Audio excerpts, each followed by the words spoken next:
Hey, Kevin here, top 100 financial advisor, two-time author, one-time bestseller, and we are here to talk about the stock market. Today, I want to discuss what is going on in the market and why are tech stocks down so much, and what do we do as an investor? This is a really good conversation for right now because one, we lost a lot of money. If you were in the tech sector, you lost a lot of money, and you've been losing a lot of money for the majority of the year. But also, we're getting close to a quarterly review period, right? Like every 3 months, we should come back, or you can. I use 6 months, but most people do 3 months. You come back, look at 3 months and say, okay, what happened? How do we adjust to be a little more nimble for what's happening in the market? And we have enough information. We got 2 weeks left before the end of the quarter, but we got enough information to sit down and say, let's make some changes, let's make some moves. So let's discuss what's going on, what do we expect, and where you should be as an investor. So I have a bunch of screens that I'm going to kind of pull up and read from just to so I make sure my numbers and stuff is right, or are right rather. So first, we're seeing there was a lot of fear about the inflation and what the Fed could do. Remember, we talked about that not too long ago. Now, the Fed did come out, the Fed being Jerome Powell, he's the head of the Federal Reserve. He said, we're probably going to keep interest rates the same until 2023. I think he had said something earlier today, because remember, if you're watching the market today, the market started off terrible and then ended up being okay by the end of the day. And this is the second time in a row that's happened. I expect Friday to do well. It's just been like the last 3 weeks in a row. Fridays just happened to be good. It's not a thing. It's just something I just so happened to notice. However, he says he's going to keep interest rates low, which is generally pretty good because remember, interest rates and the stock market move in opposite directions. When interest rates go up, stock market goes down, bonds go up. When bonds go up, stock goes down. So they kind of seesaw. They don't always move in the same way. So he said he was going to keep rates. They're probably going to be the same. We're not too worried about inflation, which is a good thing for the market, and that the economy is going to grow. So he gave us a decent answer about what he expects and what he's going to do. However, bond rates for the 10-year treasury, which means like basically 10-year bonds that you make to the government, those spiked and actually went up the highest it's been in like 18 months almost, which again says, oh, look, bond rates are going up. I can get paid more for a guarantee because if I'm giving a bond, especially to the U.S. government, that's a guarantee that I'm going to get that money back. That may not be that much money, but it's a guarantee.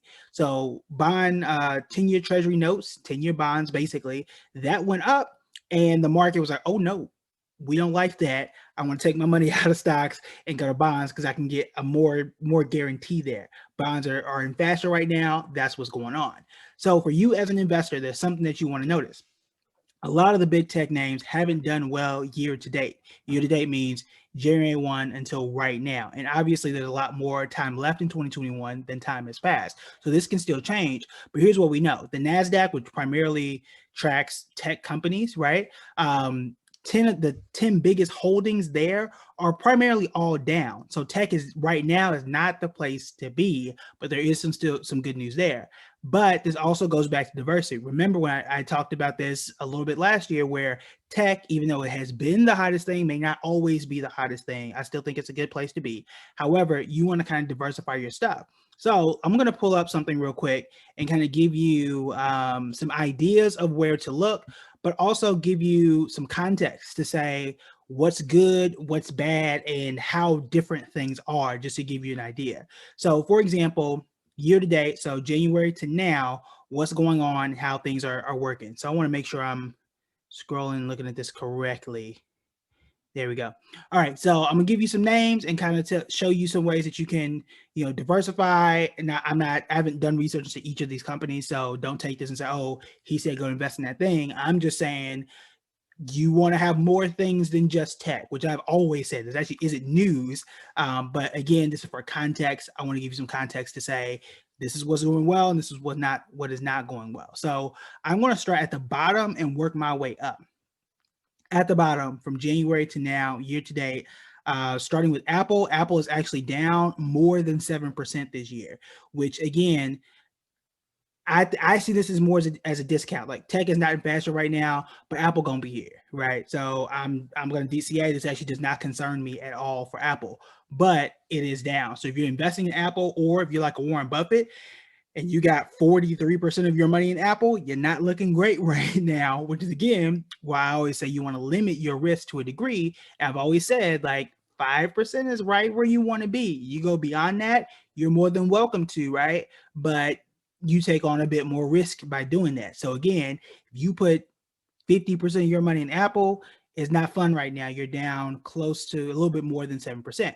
Now, next one on this list, Amazon, which you ask me, Amazon is as close, and it's not invincible, it's as close as invincible as you can be, down 7.21%.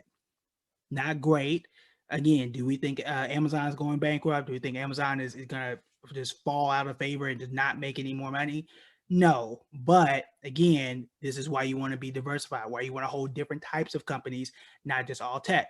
So they're down 7.21%. Now, moving up the list, United Healthcare, I bring them up because they're one of the biggest holdings in the Dow Jones. Dow Jones, 30 biggest companies. They're a lot more diversified, not like the NASDAQ where it's all tech, right? The Dow has the 30 biggest companies, period. And right now, United Healthcare, which is a stock I had been talking about previously last year, but not super high on, they're up 3.2%. That ain't bad, right? Moving up again, you got Facebook. Okay, that's one of those tech names. It's actually up 4.16%. That's pretty good on the year. Moving up again, we've got Google, 7.91%. Now look at that. The reason why I'd be talking about it is because I told you guys at the end of last year, beginning of this year, that I thought Google was going to be that breakout company based on how they're structured. So we'll see. It's early. I'm not gonna take a victory lap or anything, but this is pretty good. Almost 8%, getting very close. 8% for Google right now versus Amazon at that exact mark, but on the opposite end, where it's down 7.21%, and Apple is down significantly, nearly 8%. So I'm all right in those categories.